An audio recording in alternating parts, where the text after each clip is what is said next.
विष्णु है। तो भृगु महाराज सबसे पहले ब्रह्मा जी के पास गए और ब्रह्मा जी के पास जाकर के थोड़ी निंदा प्रशंसा किए। ब्रह्मा जी क्रोधित हो गए, दंडवत प्रणाम करके भृगु जी महाराज चल दिए वहां से। कुछ देर के बाद शंकर जी के पास गए, शंकर जी भी नाराज हो गए और भृगु जी महाराज जैसे वैकुंठ लोक को गए, ठाकुर जी के चरणों में महाराज अजानता मगातन चंतुर्मरहदन न प्रभु।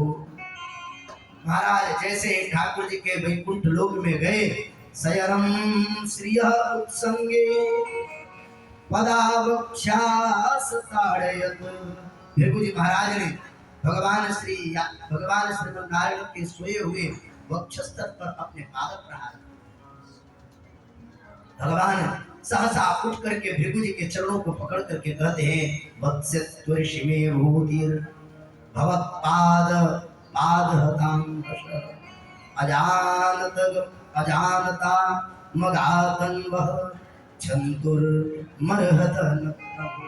हे प्रभु, कहाँ मेरा कठोर जैसा वज्र जैसा वक्षस्थल और कहाँ आपकी कोमल जैसी ये चरण। हे प्रभु, कहीं आपको चोट तो नहीं लग गई। ये बात ये कहते ही महाराज भृगु जी चरणों में गिर करके बड़ी सुंदर प्रार्थना की। भृगु जी महाराज ने कहा, प्रभु आप बुरा न माने, लेकिन लक्ष्मी जी ने श्राप दी कि तुमने मेरे प्राण प्रिय के वक्षस्थल पर पाद प्रहार किए हो, इसलिए जाओ, मैं श्राप देती हूँ कि किसी ब्राह्मण के घर में लक्ष्मी अत्यधिक देर तक नहीं ठहरेगी। भगवान ने कहा, देवी क्या करें, इनके पैर के प्रहार से मुझे कोई दुख नहीं हुआ, ये कथा बताइए बंधुओं।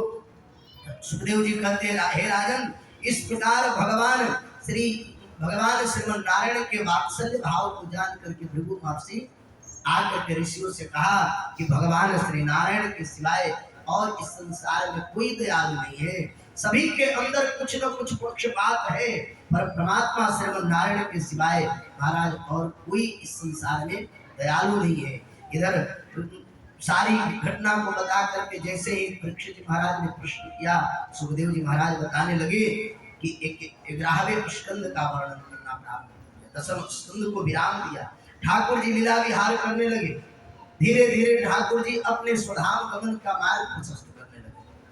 सुखदेव जी कहते हैं कि राजन, एकादश स्कंद को मुक्ति प्रकरण कहते हैं। एकादश स्कंद को मोक्ष कहते हैं और कुछ संतों ने एकादश स्कंद को भगवान के मुख भी माना।